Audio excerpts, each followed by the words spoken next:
है कि मैं आज बचपन से हिंदुत्व लेके चल रहा हूँ, हिंदुत्ववादी कर रहा हूँ, और तुम ये मेरे हिंदू त्यौहार के ऊपर तुम कोई ऐसा आड़ या कोई ये करेंगे तो मैं सहन नहीं करूँगा। कि भाई ये लोखंडवाला ड्रग्स का अड्डा बनते जा रहा है। जो लोखंडवाला के लिए पार्किंग लग रही है, ये पार्किंगों में जो आज की तारीख में हमारे जैसे जो तरुण लड़के लोग हैं वो सब उसके अंदर नशे में जूझ रहे। बीच में बहुत सारी चोरी की वारदात होती थी, तो वो चोरी को वारदात को हल करने का काम हम लोगों ने किया। में सीसीटीवी कैमरा, मतलब एक हाथ दो कैमरा नहीं, पूरा सोसाइटी का पैकेज, मतलब कम से कम एक सोसाइटी में 8 कैमरा हम लोगों ने दिया। की समस्या है, ये सबसे बड़ी समस्या है। दूसरी समस्या है हॉकर्स की।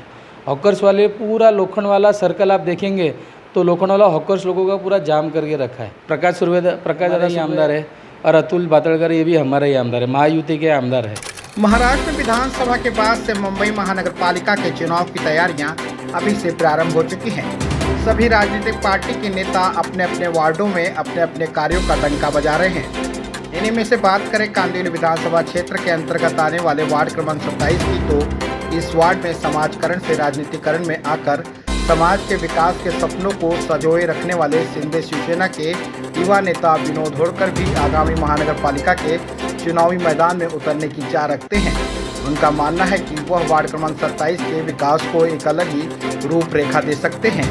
होडकर ने अपने द्वारा अब तक के किए गए कार्यों पर प्रकाश डालते हुए आगामी मनपा चुनाव लड़ने की इच्छा जताई है। ऐसे में हमारे संवाददाता ने विनोद होडकर से खास बातचीत की। पेश है सुप्रीम समाचार की एक खास रिपोर्ट। विनोद होडकर के बारे में आपको बता दूं कि विनोद होडकर एक सामाजिक कार्यकर्ता के रूप में लोगों के बीच में पहचाने जाते हैं, लेकिन समाजकरण से लेकर के उनकी राजनीतिक सफ़र के बारे में हम बात करेंगे और हालांकि वो चुनाव क्यों लड़ना चाहते हैं और उनके मुद्दे क्या हैं, इस विषय पर हम बात करेंगे विनोद होडकर से। विनोद जी, हमारे चैनल बहुत बहुत स्वागत है आपका। धन्यवाद आपका, आपने मौका दिया कि हम तो लोगों के बीच में तो रहते ही है, और आज आपके मार्फत हम टीवी चैनल तक या लोगों के घर तक और आज जल्दी पहुंच जाएंगे। धन्यवाद। विनोद जी, अक्सर देखा गया है कि आप समाज के बीच में बने रहते हैं, लेकिन समाजकरण से राजनीति में खुले रूप में आने का उद्देश्य क्या है, उसके बारे में जानना है। देखिए, मैं तो बचपन से जैसे मतलब मेरा कॉलेज ख़त्म हुआ। कॉलेज ख़त्म होने के बाद में मैंने कॉलेज के इसमें ही जैसे ही इलेक्शन वहाँ पे चलते थे यूनिवर्सिटी में, तो यूनिवर्सिटी के एग्ज़ाम इसमें भी मैं भाग लेता था। जैसे कि मैं फिर कॉलेज मेरा ख़त्म करके फिर मैंने शिवसेना ज्वाइन की। शिवसेना से गट प्रमुख, उप शाखा प्रमुख, फिर शाखा प्रमुख रहा हमारे कैप्टन अभिदर्शन सिंह साहब ने। उसी समय मुझे शाखा प्रमुख बनने का मौका दिया 2015 में, और मैं 2 वर्ष शाखा प्रमुख था। 17 में महानगर पालिका का इलेक्शन का सब तैयारी भी मेरे मार्फत हुआ, पर ऐसा हुआ कि हमारे वार्ड के 2 टुकड़े हो गए।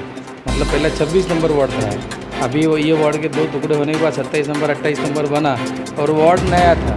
और मैंने मेरे पार्टी से मांग की थी कि भाई जब वार्ड नया है और मैं लोखंडवाला में स्थित 94 से लोखंडवाला में रह रहा हूँ, और लोखंडवाला के एक एक घर मुझे पहचानता है, और मैं एक एक घर तक लोखंडवालों को जानता हूँ कि ये आदमी किस मतलब कहाँ रहता है, कौन सी बिल्डिंग में रहता है और कौन से समाज का है। मैंने कोई समाज की कभी राजनीति नहीं की। मैं समाज देखा नहीं हुआ ये हिंदू है या मुस्लिम है या सिख है या ईसाई है, और ना मराठी है ना हिंदू है, उत्तर भारतीय है। पर मैंने सभी लोगों को साथ में लेके कोई आदमी मेरे पास आता था या मुझे पता चलता था कि बाबा ये आदमी को ये समस्या है, तो मैं उसके घर पे पहुंच के उसकी समस्या हल करता था और हल करने का काम करता हूँ। विनोद जी, राजकारण में शिवसेना ही आपने क्यों चुना?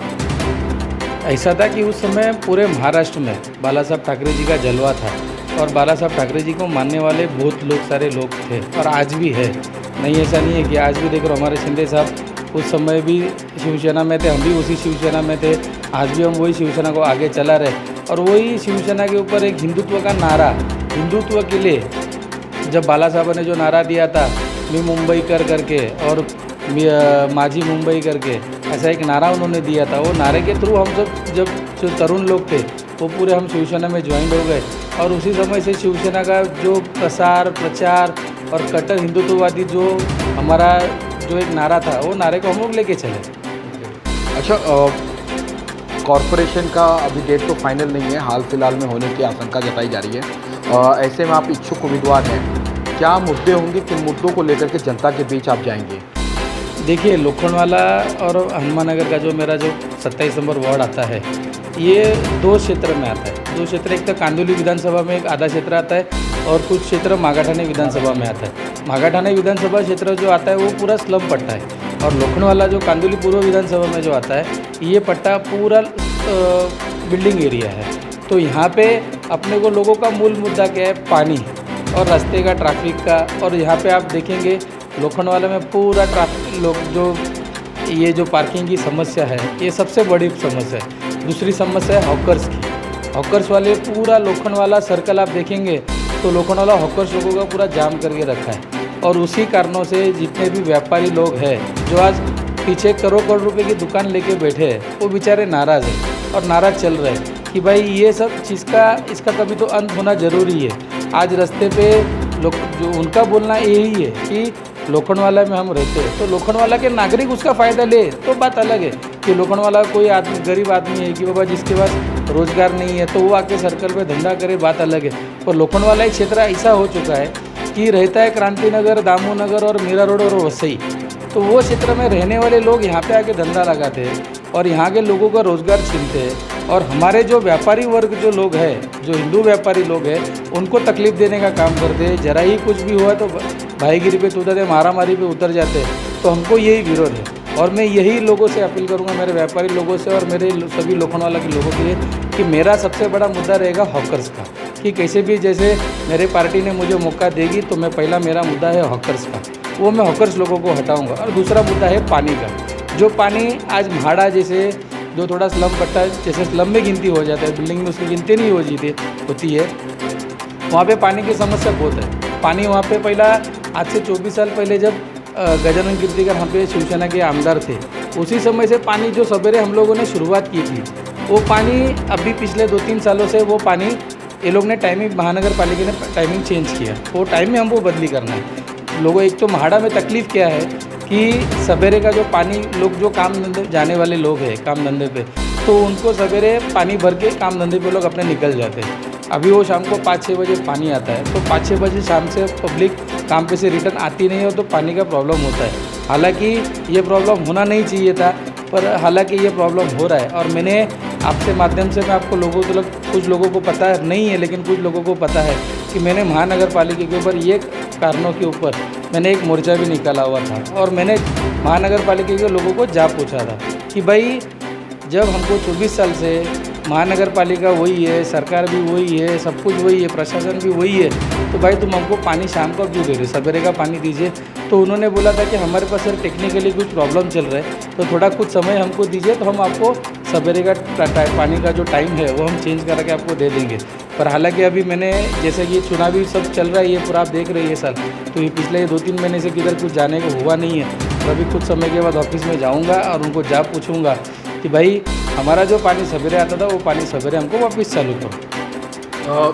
आपके क्षेत्र में एक बड़ा मुद्दा है डीपी रोड का, और डीपी रोड के मुद्दों पे क्या कहना चाहेंगे? देखिए, डीपी रोड का मुद्दा ऐसा है कि ये 2 विधानसभा में क्षेत्र में बटे होने के कारण मैं राजनीति में नहीं जाना रहा, मैं राजनीति नहीं करता हूँ। क्योंकि देखिए प्रकाश दादा सुर्वे ये हमारे ही आमदार है और अतुल बातड़कर ये भी हमारे ही आमदार है, महायुति के आमदार है। ये कैसा है कि ये बैठ के इसमें प्रशासन की गलती है, प्रशासनिक जो अधिकारी वर्ग रहते उनकी गलती है। उन्होंने ये मुद्दे को सही से हैंडल नहीं किया। इन्होंने ये मुद्दा सही से हैंडल किया होता तो ये 2 आमदार में ये संघर्ष नहीं होता।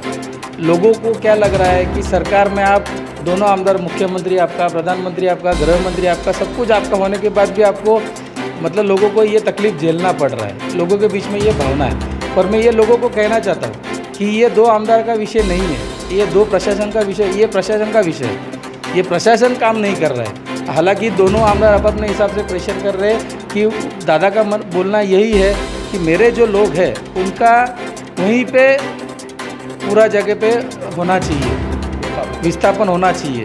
और जो यहाँ के जो लोग हैं, यहाँ जो अतुल जी ने तो रोड वहाँ तक पहुँचा दी है करके, महेंद्रा ने जगह दे दी, एक्सेस दे दिया, वहाँ तक रोड भी आगे चला गया है। बीच में दादा भी बोले थे कि लोखंड ठाकुर कॉम्प्लेक्स में उनको विलेज में उनको जगह मिल जाएगी, और अभी सुनने में ऐसा आ रहा है कि प्रशासन ने वो जगह की है और वो अभी कुछ ही समय के बाद में वो उसका रास्ते का हल भी निकल जाएगा। ऐसे शुभकामना है मेरे पास। अच्छा, मैं चाहूँगा मेरे दर्शकों को आप बताएं कि अब तक जो आपका कार्यकाल रहा है और राजनीति जो समाजकरण से लेकर के राजनीति तक के बीच में उन जो गैप है उस बीचों में आपने अब तक क्या क्या कार्य किए हैं उसके बारे में। देखिए, मैंने जैसे मैं आज शिवसेना पार्टी में काम कर रहा हूँ, तो शिवसेना से जब हमारे शिंदे साहब मुख्यमंत्री बने तब शिंदे साहब से हमने बहुत सारी कामें लोगों को करवा की थी। जैसे कि आज म्हाड़ा में देखेंगे तो कम से कम 12 से 13 सोसाइटी के मैंने CCTV कैमरा लगाए, जो बीच में बहुत सारी चोरी की वारदात होती थी, तो वो चोरी को वारदात को हल करने का काम हम लोगों ने किया। मैंने सीधे हमारे जो यहाँ के शिवसेना सचिव है उनके माध्यम से सब पाठपुरावा किया, तो उन्होंने मुझे वो सब चीज़ काम करने हेल्प की, और लोगों के सब हर एक सोसाइटी में CCTV कैमरा, मतलब एक आध 2 कैमरा नहीं, पूरा सोसाइटी का पैकेज, मतलब कम से कम एक सोसाइटी में 8 कैमरा हम लोगों ने दिया, मतलब वो चारों बाजू से पूरी सोसाइटी कवर हो सके। उसके बाद में उसका स्टोरेज से लेके सब कुछ, मतलब ऐसा नहीं खाली कैमरा लगा के दे दिया बाकी तुम तुम्हारा संभालते बैठो, सब तुम मशीनरी लेके आओ, ये वो सब हमारी सरकार ने कभी काम नहीं किए। प्रॉपर लोगों की सेवा करने का काम किया। वैसे मैंने म्हाड़ा में लोगों के लिए 3 नंबर सोसाइटी है, सोसाइटी नंबर 5 है, सोसाइटी का लादीकरण किया है। आप देखेंगे कि कभी सोसाइटी में आप देखने जाइए 3 नंबर और 5 नंबर सोसाइटी का जो लादीकरण का काम हुआ है वो इतना अच्छी तरह से काम हुआ है कि लोग आज बोल रहे हैं कि ये सोसाइटी, जैसे इसका निर्माण अभी कुछ समय पहले ही हुआ है, आज 6 महीना पहले उसका काम हो चुका है, 6-7 महीने पहले, पर आज भी आप सोसाइटी में विजिट करेंगे ना तो भी आपको भी लगेगा कि नहीं भाई ये सोसाइटी का तो निर्माण और काम अभी ख़त्म हुआ है। इतना अच्छी तरीके से काम हम लोगों ने लोगों का किया है, और मेरे को ये लोगों का काम करने में बहुत इंटरेस्ट है। मुझे राजनीति में इंटरेस्ट नहीं है, पर मुझे ये लोगों के काम करने में इंटरेस्ट है। मैं 24/7 काम करता हूँ। मैं कभी भी दिन में समझो 10 बजे घर से निकलता, मेरा एक गारमेंट का बिजनेस है छोटा, तो गारमेंट का बिजनेस मेरा काम संभालता हूँ। जैसे शाम को फ्री हो जाता हूँ 5-6 बजे मैं घर पे आ जाता हूँ। वो करने के बाद में मैं शाम को 6 बजे से लेकर रात को 11-12 बजे तक लोगों के बीच में रहता हूँ। मुझे लोगों के बीच में रहने की आदत है। मुझे घर में मैं घर वालों का टाइम नहीं देता हूँ, मैं लोगों को टाइम देता हूँ। मुझे ये वरदान है या कुछ है मुझे पता नहीं। मेरे गणपति बाप्पा अकोली के राजा यहाँ पे बैठते हैं, आप सब लोग दर्शन के लिए सभी लोग आते हो, तो कितने सालों से, आज लगभग 30 साल होने को आया। 30 साल से मैं गणपति की पापा की सेवा करता हूँ, और वो सेवा करते करते पापा ने मुझे आज आशीर्वाद दिया कि वो गणपति मंडल का अध्यक्ष भी मैं बन गया हूँ। अब कुछ समय में उसका ऐलान भी हो जाएगा। तो वो आशीर्वाद ये भगवान का आशीर्वाद है और लोगों का आशीर्वाद है। आज मैं लोगों के बीच में रहता हूँ, लोगों के बीच में काम करता हूँ, तभी लोग मुझे चाहते हैं। विनोद जी, ये माना जाए कि जनता की सेवा के नगर सेवक बनना चाहते हैं, और जनता के लिए क्या मैसेज देना चाहेंगे? आखिरी सवाल है, जनता के लिए क्या मैसेज? मैं जनता से यही प्रार्थना करूंगा और गणपति बाप्पा से भी यही प्रार्थना करूंगा कि आने वाला चुनाव कुछ समय के बाद है, ये बार खाली एक बार मौका दीजिए। मैं आपकी सेवा तो करता ही हूँ, पुलिस स्टेशन से लेके BMC तक, रास्ते का कुछ भी समझो पानी ये होता है, लीकेज होता है, प्रॉब्लम होता है या ड्रेनेज जाम होता है, सब समस्या मैं हल करता हूँ। तो मुझे ये एक मौका दीजिए कि आप लोगों को और अच्छी तरह से, मेरे को एक इच्छा है, एक लोखंड वाला एक स्वच्छ परिसर, सुंदर परिसर होना चाहिए, और लोखंड वाला ड्रग्स मुक्त होना चाहिए। मैंने आपको थोड़ा सा एक मुद्दा रह गया था, मैं आपको वो भी बता देता हूँ कि आज से जैसे सरकार हमारी आई और सरकार आने के बाद में मैंने आज से 4-5 महीने पहले लोखंडवाला के जो सीनियर पुलिस अपना समतानगर पुलिस स्टेशन के वरिष्ठ पुलिस निरीक्षक है, DCP मैडम है, उनको मैंने पत्रक दिया कि भाई ये लोखंडवाला ड्रग्स का अड्डा बनते जा रहा है। जो लोखंडवाला में अनलीगली पार्किंग लग रही है, ये पार्किंगों में जो आज की तारीख में हमारे जैसे जो तरुण लड़के लोग हैं वो सब उसके अंदर नशे में जूझ रहे हैं। मुझे वो लोगों को नशे से बाहर निकालना है, वो नशा मुक्त लोखंडवाला करना है। तो ये नशा मुक्त और सब कुछ लोखंडवाला मुझे करना है, तो मुझे ये सब मुद्दे लेके चलना ही पड़ेगा, और मुझे आप लोगों का सहकार्य भी लगेगा। कब सहकार्य लगेगा? आप मुझे चुन के देंगे और मुझे सब कुछ फ़ायदा, मैं आपका फ़ायदा करा के दे दूँगा। मैंने आपको और एक मुद्दा रह गया, लोखंडवाला में LFA स्कूल है, LFA स्कूल में कितने वर्ष महाराष्ट्र में अपन कितने सालों से गणपति उत्सव बहुत बड़े धूमधाम से सेलिब्रेट करते हैं। और इसी समय ये 2024 में उन्होंने सब परीक्षा रखी थी। हालांकि गणपति फेस्टिवल बहुत बड़ा फेस्टिवल है महाराष्ट्र का। स्कूल प्रशासन को पता होना चाहिए कि बाबा उस समय अपने को वहाँ पे स्कूल में एग्ज़ाम नहीं रखना चाहिए, पर ये स्कूल प्रशासन बोलते ना कि मतलब अपनी हुकुमशाही के ऊपर दौड़ पे चल रही है। तो फिर मैंने उनको पत्र, मेरे पास कुछ स्कूल के पेरेंट्स लोग आए कि भाई दादा उन्होंने स्कूल में उसी समय एग्ज़ाम रखा है। हालांकि उस समय छुट्टी रहती है स्कूल को, फेस्टिवल की छुट्टी। आप गणपति के मतलब 1 से लेकर 5 दिन तक छुट्टी रहती है। तो उसी समय वो लोग ने छुट्टी भी ऐलान नहीं की और डायरेक्ट एग्ज़ाम रख दिया। और सैटरडे संडे तो ऑलरेडी उनके स्कूल को छुट्टी रहती है। तो मैंने प्रशासन को विनती की, पत्र व्यवहार किया। पत्र व्यवहार करने में उनका ये था कि हम सोचेंगे, विचार करेंगे, पर उनके ऊपर कोई प्रेशर नहीं आ रहा था, ना कुछ वो कर रहे थे। तो फिर मैंने शिंदे साहब से कांटेक्ट किया। उन्होंने फिर मेरे को कहा कि केसरकर साहब ये मंत्रालय उनके अंतर्गत आता है, तो आप दीपक केसरकर को कांटेक्ट कीजिए। तो मेरे यहाँ पे जितने भी हमारे स्थानिक शिवसेना के पदाधिकारी है, हमारे कैप्टन अड़सुल साहब है, सिद्धेश दादा कदम है और हमारे युवा प्रमुख लाल सिंह राजपुरोहित है, इनके माध्यम से मैं वो दीपक केसरकर के साहब के पास गया और उनको ये सब चीज़ बताया कि साहब ये गणपति के फेस्टिवल आज पूरे महाराष्ट्र में का गणेश उत्सव बहुत धूमधाम से मनाते हो। तो उसी समय स्कूल को, प्रशासन को आप विनती कीजिए और कि ये छुट्टी आप नहीं कीजिए। हालांकि हमको भी पता है वो दिल्ली बोर्ड है। दिल्ली बोर्ड तो खाली स्कूल एक ही लोखंडवाला में तो है नहीं, पूरे महाराष्ट्र में, पूरे मुंबई में है। तो आप उनसे विनती कीजिए। तो उन्होंने बोला कि हम ठीक है, हम स्कूल से पत्र व्यवहार करके करेंगे। हालांकि वो प्रशासन ने विनती जल्दी मान्य करनी चाहिए थी, हालांकि लेट मानने की। जैसे कि एग्ज़ाम गणपति आने के लिए 7 तारीख को गणपति थे, उन्होंने कुछ 1 तारीख को ऐलान कर दिया कि हम लोगों ने उस समय सभी जो एग्ज़ाम हमने रखे थे वो आगे पोस्टपोन किए हैं और गणपति जाने के बाद हम करेंगे। और गणपति के जो, हालांकि 5 दिन का छुट्टी था, हालांकि उन्होंने 10 दिन का छुट्टी डिक्लेयर कर दिया। पर जो मुझे एक आनंद है कि मैं हिंदू संस्कृति को जपता हूँ और मैं हिंदू हूँ। मैं लोगों को, कोई भी मेरे को दूसरा कोई भी मतलब पार्टी कोई ऐसा कोई ये करती है, हिंदुत्ववादी को जैसा ये करती है, तो मुझे बहुत गुस्सा आता है कि मैं आज बचपन से हिंदुत्ववादी का झंडा लेके चल रहा हूँ, हिंदुत्ववादी कर रहा हूँ, और तुम ये मेरे हिंदू त्यौहार के ऊपर तुम कोई ऐसा आड़ या कोई ये करेंगे तो मैं सहन नहीं करूँगा। तो उन्होंने वो प्रशासन ने स्कूल मानने की। हालांकि वो सब कुछ हो गया। मेरे को इतने पेरेंट्स लोगों का मुझे फ़ोन आए, अभिनंदन किए और मैं शुक्रगुजार था कि मेरे को पेरेंट्स तो थे ही थे, और जो स्कूल में जो अपने हिंदू टीचर लोग थे, वो टीचर लोग भी मुझे मैसेज कर रहे थे, सर प्लीज़ आप कुछ ना कुछ तो कीजिए ना, ये छुट्टी पोस्टपोन कीजिए, मतलब हमको भी समझो मुंबई के बाहर गांव में जाना है तो वो अच्छी तरह से कर सके, सेलिब्रेट कर सके। ऐसे बहुत सारे काम मैंने किए हैं और मैं सभी लोगों से और मेरे महायुति के नेता लोगों से विनती करूंगा हाथ जोड़ के कि मैं एक छोटा कार्यकर्ता हूँ। मेरे घर में कोई राजनीति की पार्श्वभूमि नहीं है और मैं बचपन से राजनीति नहीं कर रहा, मैं समाज सेवा करते आया। पर मुझे ये एक अवसर दो, आज एक अवसर मुझे देंगे महायुति के नेता, तो मैं ये अच्छी तरह से काम कर पाऊँगा, लोखंडवाला का विकास अच्छी तरह से कर पाऊँगा। जो गरीब लोग हैं, जो मेरे कार्यकर्ता लोग हैं, मैं सबको साथ में लेके चलूँगा, संगठन बढ़ाऊँगा और मेरा जो लोखंडवाला है सुजलाम सुफलम और ड्रग्स मुक्त मैं लोखंडवाला करूँगा और हॉकर्स मुक्त करूँगा। ऐसी मैं आपको ग्वाही देता हूँ। जय हिंद, जय महाराष्ट्र। जी हाँ, ये थे हमारे साथ विनोद धुरकर, जिन्होंने बड़े ही बेबाकी से हमारे सवालों के जवाबों को रखा।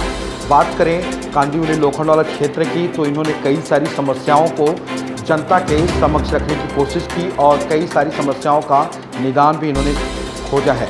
ऐसे में हम और भी इच्छुक उम्मीदवारों से बात करेंगे, तब तक के लिए बने रहिए हमारे साथ। नमस्कार।